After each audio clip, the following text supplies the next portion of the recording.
قرآن پڑھنا تو دور کی بات، قرآن کی آوازیں تک نہیں آتی ہمارے گھروں سے۔ کس کی آوازیں آتی بولو؟ ہمارے گھروں سے میوزک کی آوازیں آتی، گانوں کی آوازیں آتی، نہ جانے کن کن چیزوں کی آوازیں آتی۔ وہ اسی لیے کہ ماں بھی فون پر ہے، باپ بھی فون پہ ہے، گھر میں جتنے لوگ ہیں فون پہ مصروف ہے۔ کس میں؟ یوٹیوب شارٹس میں کوئی مصروف ہے، انسٹا کے شارٹس میں کوئی مصروف ہے، فیس بک پہ کوئی مصروف ہے۔ تو جو بچے گھروں کے ماحول کو دیکھ کر پلتے ہیں، بڑھتے ہیں، تو ان کے کانوں میں کس چیز کی آواز گونجتی ہے؟ جو سنیں گے وہی تو یاد کریں گے نا۔ تو اسی لیے چھوٹے چھوٹے بچے گانوں کو یاد کرتے، وہی بچے کچھ بننا تھا لیکن ان کے ذہنوں میں بچپن ہی سے کچھ اور ڈالا جا رہا ہے۔ وہ کس کے ذریعے؟ گھر کے ماحول کے ذریعے۔ اے اللہ کے نبی، تمام دنیا کے لوگوں میں، تمام رشتہ داروں میں سب سے قریبی آپ کے کون ہیں؟ ذرا مجھے بتائیے۔ اللہ کے نبی کہتے ہیں عائشہ۔ اللہ اکبر۔ جب پھر عمر بن عاص صحابی پوچھتے ہیں اللہ کے نبی اس کے بعد کون افضل ہے مجھے بتائیے، تو اللہ کے نبی کہتے ابوہا، اس کا باپ۔ کون اس کا باپ؟ ابو بکر صدیق رضی اللہ عنہ۔ سبحان اللہ۔ کتاب اللہ نتلو صباحا ومساء۔ السلام علیکم ورحمۃ اللہ وبرکاتہ۔ الحمد للہ رب العالمین والصلاة والسلام على رسوله الكريم اما بعد رب اشرح لي صدري ويسر لي امري واحلل عقدة من لساني يفقهوا قولي وقل رب زدني علما رب زدني علما رب زدني علما۔ میری اسلامی ماں اور بہنوں، جس طریقے سے آپ سب جانتے ہیں ماشاء اللہ، پچھلی مرتبہ پچھلے لیکچرز میں ہم نے ایک بہت بہترین اور زبردست سیریز کا آغاز کیا تھا۔ آپ سب کو پتہ ہے ماشاءاللہ کیا نام سے سیریز سٹارٹ کیے تھے ہم نے؟ امہات المؤمنین سیریز ہم نے سٹارٹ کیا تھا ماشاءاللہ، اور جس کے اندر 2 امہات المؤمنین کی سیرت کو ہم نے سنا اچھی طرح، اور اللہ کے فضل و کرم سے ہم نے سیرت خدیجہ رضی اللہ عنہا اور سیرت سودہ بنت زمعہ رضی اللہ عنہا کی سیرت کو ہم نے سنا الحمدللہ۔ اس کے بعد انشاءاللہ آج کے اس لیکچر میں میرے اور آپ کی تیسری ماں، میرے اور آپ کی ماں ام المؤمنین، جو کہ نبی صلی اللہ علیہ وسلم کی سب سے چہیتی بیوی اور سب سے پیاری بیوی، جو کہ امت کی ماں اور میرے اور آپ کی اور اس امت کی عالمہ، معلمہ، فقیہہ، صدیقہ بنت صدیق رضی اللہ عنہا کون ہو سکتی ہے؟ عائشہ صدیقہ رضی اللہ عنہا کی سیرت انشاءاللہ ہم آپ کے سامنے رکھیں گے۔ ان کی زندگی کے حالات، ان کی زندگی کے کچھ حصے آپ کے سامنے رکھنے کی کوشش کریں گے انشاءاللہ۔ تو میری بہنوں، اب مجھے بتائیے، نبی صلی اللہ علیہ وسلم کی اس پیاری بیوی کی سیرت کو سننے کے لیے آپ میں سے کون کون بے چین ہیں؟ کس کو یہ ایکسائٹمنٹ ہو رہی ہے کہ میں اللہ کے نبی کی سب سے چہیتی بیوی کی تاریخ، سب سے چہیتی بیوی کی سیرت کو سنے اور اس پر عمل کرے؟ کون سننا چاہتے؟ پورے سننا چاہتے ماشاءاللہ۔ اور اللہ، یہ وہ نبی صلی اللہ علیہ وسلم کی یہ وہ بیوی ہے جن کو اللہ تبارک و تعالیٰ نے ایک الگ مقام دیا تھا۔ آپ سب سننا چاہتے ماشاءاللہ، لیکن میری بہنوں یہ بتائیے کہ آپ کا مقصد صرف سننا ہے؟ نہیں، ہم کو سننا پسند ہے، صرف سنیں گے اور چلے جائیں گے، یہی مقصد ہے؟ نہیں واللہ، اگر یہ مقصد ہے تو جان لیجئے ہمارا یہاں پر جمع ہونا بھی بیکار ہے، ہمارا یہاں بیٹھنا بھی بیکار ہے، اور ہمارا سننا بھی بیکار ہے۔ لیکن اگر آپ کا یہ مقصد ہو کہ اگر آپ یہ مقصد ہے آپ کا، اگر آپ یہ چاہتے ہیں کہ ہم اللہ کے نبی کی پیاری بیوی سیرت عائشہ کو سن کر ان کے نقش قدم پر چلیں گے اور اپنی اولاد کی تربیت انہی کے نقش قدم پر کریں گے، تو آپ کی یہاں بیٹھنا بھی بابرکت ہے، سننا بھی بابرکت ہے۔ ٹھیک ہے؟ تو میری بہنوں، آپ سب سے پہلے یہ عہد کر لیجئے، اپنے دل میں یہ ارادہ کریے کہ ہمارا یہاں پر بیٹھنا صرف سننا نہیں، بلکہ جو سیرت ہم سننے آئے ہیں، جو حضرت عائشہ رضی اللہ عنہا، اما عائشہ کی سیرت جو یہاں پر ہم سننے آئے ہیں، اسی کے مطابق ہم چلیں گے۔ ہم اپنی اولاد کی تربیت بھی انہی کے نقش قدم پر چلتے ہوئے اللہ کو راضی کریں گے۔ جس طریقے سے اللہ تبارک و تعالیٰ صحابہ و صحابیات سے راضی ہو گیا، اور اللہ نے کیا کہا؟ رضی اللہ عنہم ورضوا عنہ، اللہ ان سے راضی ہو گیا اور وہ اللہ سے راضی ہو گئے۔ تو ہم بھی ان کے نقش قدم پر چلتے ہوئے اللہ کو راضی کرتے ہوئے ان جنتوں میں انشاءاللہ ان جنتوں کے وارث بنیں گے جس جنت کے بارے میں اللہ تبارک و تعالیٰ نے کہا کہ اس کی نعمتیں کبھی ختم نہیں ہوگی، اس کی نعمتیں ایسی ہوگی کہ کبھی کبھی ختم نہیں ہوگی، اس کی نعمتیں ایسی ہوگی جس کو نہ کسی آنکھ نے دیکھا، کسی دنیا کی آنکھ نے دیکھا، نہ کسی کان نے اس کی نعمتوں کے بارے میں سنا، اور نہ ہی کسی دل میں تصور آیا۔ انشاءاللہ ایسی جنت کو حاصل کریں گے ہم اماں عائشہ کی سیرت پر، ان کے نقش قدم پر چلتے ہوئے، عمل کرتے ہوئے، اپنے اولاد کی تربیت کرتے ہوئے انشاءاللہ۔ یہ حد کیجئے تو یہاں پر آپ کا سننا بھی مبارک ہوگا، اور آپ جب عمل کریں گے اور اپنے اولاد کی تربیت اسی منہج پر کریں گے تو یقین جانیے واللہ اللہ بھی ہم سے راضی ہوگا۔ تو چلیے میری بہنوں، اب مجھے بتائیے سب سے پہلے حضرت عائشہ رضی اللہ عنہا یہ نبی صلی اللہ علیہ وسلم کی بیوی تھی، لیکن سیریل وائز میں حضرت عائشہ کا نمبر کیا تھا؟ ہاں تیسرا تھا، سب جانتے ہیں تیسرا۔ لیکن حضرت عائشہ رضی اللہ عنہا سے نبی صلی اللہ علیہ وسلم نے حضرت خدیجہ رضی اللہ عنہا کے انتقال کے بعد جس بیوی سے اللہ کے نبی نے نکاح کیا وہ کون تھی؟ حضرت عائشہ رضی اللہ عنہا تھی۔ کیوں؟ چلو اب ہم یہاں پر چیک کریں گے تھوڑا، پچھلے درس میں ہم کس کی سیرت پڑھے تھے بولو؟ سودا۔ ٹھیک ہے، اب دیکھیں گے تھوڑا تھرمامیٹر سے چیک کریں گے کس کے دماغ میں ہے یا نکل گیا۔ ہم سودا رضی اللہ عنہا کے بارے میں یہ پڑھے تھے کہ حضرت سودا بنت زمعہ رضی اللہ عنہا کا نکاح کا پیغام کون لے کر گئی تھی؟ کون لے کر؟ عائشہ رضی اللہ لے کے گئی تھی؟ نہیں، اللہ کے نبی صلی اللہ علیہ وسلم کے لیے حضرت سودا کا یہ جو پیغام تھا کس کے ذریعے بھجوایا گیا تھا؟ کون اللہ کے نبی کے پاس آئے تھے رشتے کے لیے؟ عورت تو آئی تھی، ایک صحابیہ تھی، عورت نے صحابیہ تھی۔ کون تھی وہ؟ کیا نام تھا ان کا؟ مشہور صحابیہ ہے۔ صحابیت کے نام یاد ہونا چاہیے، اللہ کے نبی صلی اللہ علیہ وسلم کی جتنے بیویاں تھیں ان کے نام یاد ہونا، صحابیات کے نام یاد ہونا کمپلسری ہے ہمارے لیے۔ کون تھی بولیے؟ نہیں، خولہ بنت حکیم تھی۔ کون تھی؟ خولہ بنت حکیم، یہ عثمان بن مظعون رضی اللہ عنہ کی بیوی تھی۔ خولہ بنت حکیم اللہ کے نبی کے پاس ایک مرتبہ آتی، ہم نے پڑھا تھا نا، یعنی اللہ کے نبی جب حضرت خدیجہ کے انتقال کے بعد بہت غمگین رہا کرتے تھے، بہت مایوس رہا کرتے تھے۔ کیوں؟ کیونکہ جو انٹرنل سپورٹ تھا اللہ کے نبی کا، جو بہت بڑا سپورٹ تھا وہ چلا گیا تھا آپ کی زندگی سے، تو اللہ کے نبی غمگین رہنے لگے تھے، اللہ کے نبی اداس رہتے تھے، اللہ کے نبی پریشان رہتے تھے کہ گھر میں بچیاں تھیں، جوان بچیاں تھیں اور کوئی نہیں تھا ذمہ دار۔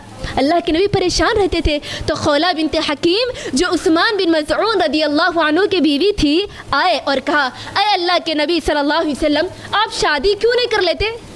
جب آپ پریشان رہتے ہیں، اداس رہتے ہیں، اب آپ کی بیوی تو گزر گئی اس دنیا سے، اب آپ شادی کیوں نہیں کر لیتے؟ تو اللہ کے نبی صلی اللہ علیہ وسلم نے کہا، کیا کوئی آپ کی نظر میں ہے شادی کے لیے؟ تو اللہ کے نبی صلی اللہ علیہ وسلم کے سامنے خولہ بنت حکیم دو لوگوں کا نام لیتے۔ کن کن کا؟ ایک سودا رضی اللہ عنہ کا، دوسرا عائشہ رضی اللہ عنہ۔ ٹھیک ہے، تو اللہ کے نبی صلی اللہ علیہ وسلم دونوں کی طرف پیغام بھجواتے۔ پہلے حضرت عائشہ کی طرف پیغام بھیجا جاتا، اور اللہ کے نبی جب حضرت عائشہ کی طرف پیغام بھیجتے تو خولہ بنت حکیم کے ذریعے بھیجتے، اور جب اللہ کے نبی صلی اللہ علیہ وسلم خولہ بنت حکیم کے ذریعے ابو بکر کے گھر میں حضرت عائشہ کے لیے نکاح کا پیغام بھیجتے تو حضرت ابو بکر کیا کہتے معلوم ہے؟ کہ دیکھو اللہ کے نبی تو میرے رشتے میں بھائی لگتے ہیں۔ اسلام آنے سے پہلے لوگوں کے نزدیک یہ ہوتا تھا، منہ بولے رشتے ہوا کرتے تھے۔ منہ بولے رشتے کس کو بولتے ہیں؟ اگر کوئی کسی کو بھائی کہتا تو بھائی ہو جاتا، اگر کسی کو بہن کہتا بہن ہو جاتا، اور اگر کسی کو بیٹا کہتے تو وہ بیٹا ہو جاتا۔ منہ بولے رشتوں کا رواج تھا۔ لیکن اسی طرح ابو بکر رضی اللہ عنہ نے بھی کہا کہ اللہ کے نبی تو میرے بھائی لگتے ہیں، اور حضرت عائشہ تو بھتیجی لگتی ہے، اور اللہ کے نبی بھتیجے سے کیسے شادی کریں گے؟ جب خولہ بنت حکیم اللہ کے نبی کے پاس جاتی اور کہتی کہ حضرت ابو بکر نے یہ بات کہی، تو اللہ کے نبی کہتے کہ جاؤ خولہ اور کہو ابو بکر سے کہ میں اور تم، یعنی میں اور ابو بکر دینی بھائی ہے، سگے بھائی نہیں بلکہ دینی بھائی ہے ہمارے نزدیک، اور ان کے اندر جو درمیانی رشتہ ہے وہ سگے بھائی کا نہیں بلکہ دینی بھائی کا۔ تو جب یہ بات خولہ بنت حکیم ابو بکر رضی اللہ عنہ کو جا کر کہتی تو ابو بکر تیار ہو جاتے نکاح کے لیے، اور اسی طرح حضرت ابو بکر جب تیار ہو جاتے نکاح کے لیے تو نبی صلی اللہ علیہ وسلم کا نکاح حضرت عائشہ سے ہوتا۔ ٹھیک ہے، تو یہ نکاح کا واقعہ ہوا۔ اب میری بہنوں سب سے پہلے خولہ بنت حکیم رضی، اب ہم ٹاپک کہاں تھا ہمارا؟ حضرت عائشہ رضی اللہ عنہ کون سے سیریل وائز ہے، یعنی حضرت عائشہ دوسرے نمبر پہ یا تیسرے نمبر پہ یا فرسٹ نمبر پہ، کون سے نمبر پہ آتی بولیے؟ دوسرے نمبر پر. کیوں؟ یعنی کہ سیرت کے اعتبار سے تاریخ کے اندر جن چیزوں کو بند کے محفوظ کیا گیا اس میں حضرت عائشہ کا نام تیسرے نمبر پر ہے. وہ اسی لیے کہ حضرت عائشہ رضی اللہ عنہا کا نکاح اللہ کے نبی سے دوسرے نمبر پہ ہوتا، لیکن تیسرے نمبر پہ کیوں کیا گیا؟ اسی لیے نکاح تو حضرت خدیجہ کے انتقال کے بعد ہو جاتا، لیکن وداعی نہیں ہوتی، رخصتی نہیں ہوتی. اللہ کے نبی صلی اللہ علیہ وسلم سے نکاح ہو جاتا اور حضرت عائشہ 3 سال تک اپنے مائکے میں رہتی اور رخصتی نہیں ہوتی. حالانکہ حضرت سودا کا نکاح حضرت عائشہ کے بعد ہوتا، لیکن رخصتی جبھی ہو جاتی. اسی وجہ سے حضرت عائشہ کا نمبر تیسرے نمبر پہ اور حضرت سودا کا نمبر دوسرے نمبر پہ. لیکن نکاح کے اعتبار سے کون ہے دوسرے نمبر پہ؟ حضرت عائشہ رضی اللہ عنہ. تو اب چلیے حضرت عائشہ رضی اللہ عنہ کے تھوڑے نام و نسب کی طرف چلتے ہیں. حضرت عائشہ رضی اللہ عنہ یہ کون تھی؟ کس کی بیٹی تھی؟ ہاں سب جانتے ہیں اللہ کے نبی کے پیارے صحابی اور سب صحابہ میں سب سے افضل ساتھی جن کا نام ابو بکر ہے، ان کی بیٹی تھی. ٹھیک ہے، اور حضرت ابو بکر رضی اللہ عنہ کا نام عبداللہ تھا اور کنیت کیا تھی؟ ابو بکر تھی، اور صدیق ان کا لقب تھا. اور اسی طرح عائشہ رضی اللہ عنہا کی ماں کا نام کیا تھا؟ زینب تھا، اور ان کا لقب اور ان کی کنیت ام رومان تھی. حضرت عائشہ کی ماں کا کیا نام تھا؟ ام زینب، اور کنیت کیا تھی؟ ام رومان. ام رومان ان کی کنیت تھی اور نام زینب تھا. ٹھیک ہے، تو اسی طرح اب آپ لوگ بار بار سیرت کے اندر یہ سنے ہوں گے کنیت، یعنی عرب کا ایک اسٹائل تھا، یہ اسلامی تہذیب تھی. عرب کے اندر لوگ ناموں کے ذریعے زیادہ نہیں جانتے تھے بلکہ کنیت سے زیادہ جانتے تھے. کیوں؟ کنیت کا زیادہ تصور تھا عرب کے اندر، زیادہ ناموں کا تصور نہیں تھا، کنیت کا تصور تھا. عرب کا اسٹائل تھا کہ جب کسی کو محبت سے بلانا ہوتا، اپنائیت سے بلانا ہوتا، تو وہ کیا کرتے؟ ان کا اصلی نام چھوڑ کے ان کی کنیت والا نام بولتے. جیسے کسی کا نام حسن ہے اور ان کی کنیت ابو حسن ہے، یعنی ان کی کنیت ابو زید ہے، تو نام کو چھوڑ کے ابو زید بلاتے. جیسے میں آپ کو مثال دیتی چلوں، اگر ہم اپنی کنیت بنانا چاہتے ہیں تو دیکھیں آپ کا نام زینب ہے، ٹھیک ہے، اور آپ کی بیٹی کا نام کیا ہے؟ فاطمہ. مثال ایگزامپل، ٹھیک ہے. تو آپ کا نام زینب ہو گیا اور آپ کی کنیت کیا ہو گئی؟ میں کیا بولی؟ ان کا نام کیا ہے؟ زینب. ٹھیک ہے، ان کی بیٹی کا نام کیا ہے؟ فاطمہ. ٹھیک ہے، اب ان کی کنیت کیسے بنے گی؟ ام فاطمہ. اور اگر کوئی آدمیوں کے لیے اگر کسی کا نام زید ہے لیکن ان کے بیٹے کا نام کیا ہے؟ حسن ہے، تو ان کی کنیت کیا ہے؟ ابو حسن. ام کس کو بولتے عربی میں؟ ماں کو بولتے. ابو بولے تو باپ. تو لہٰذا اس کے عرب میں یہ ہوتا تھا کہ عرب کے اندر کنیت کو زیادہ استعمال کیا جاتا تھا، ناموں کے بنسبت کنیت کو زیادہ استعمال کیا جاتا تھا. اب مسئلہ یہ ہوا کہ حضرت عائشہ رضی اللہ عنہا کہنے لگی حضرت عائشہ کی کتنی اولاد تھی؟ نہیں تھی. حضرت عائشہ کہتی ہے کہ میری تو کوئی اولاد نہیں ہے، اللہ کی نبی سب کی کنیت ہے، میری کوئی اولاد نہ ہونے کی وجہ سے میری کوئی کنیت نہیں ہے. تو اللہ کے نبی کہتے، اللہ کے نبی مشورہ دیتے کہ تمہاری کنیت تو نہیں ہے، لیکن تمہاری بہن کون ہے؟ ان کی بہن اسماء بنت ابی بکر. حضرت عائشہ کی بہن اسماء بنت ابی بکر رہتی اور ان کے بیٹے کون رہتے؟ عبداللہ بن زبیر. تو تم ایک کام کرو، تمہاری بہن جو ہے تمہاری بہن کے لڑکے کے نام سے اپنی کنیت بنا لو. ٹھیک، تم کیا کرو؟ اپنی بہن کے بیٹے کے نام سے کنیت بنا لو، اسی لیے کہ اسلام کے اندر خالہ ماں کے برابر ہوتی ہے. تو لہٰذا تم اپنی کنیت اپنے بھانجے کے نام سے جوڑ لو. تو حضرت عائشہ کی کنیت کیا تھی؟ ام عبداللہ. ٹھیک ہے، حضرت عائشہ کی کنیت کیا تھی؟ بولو.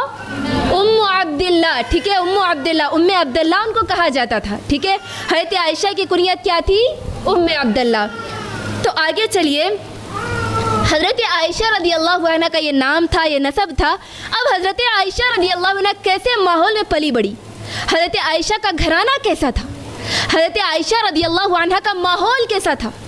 یعنی یہ امت کی ماں کیسے گھرانے میں پیدا ہوتی ہے؟ تو حضرت عائشہ کس کے گھر میں پیدا ہوتی ہے؟ حضرت ابو بکر جیسی ہستی کے گھر میں یہ پیدا ہوتی ہے.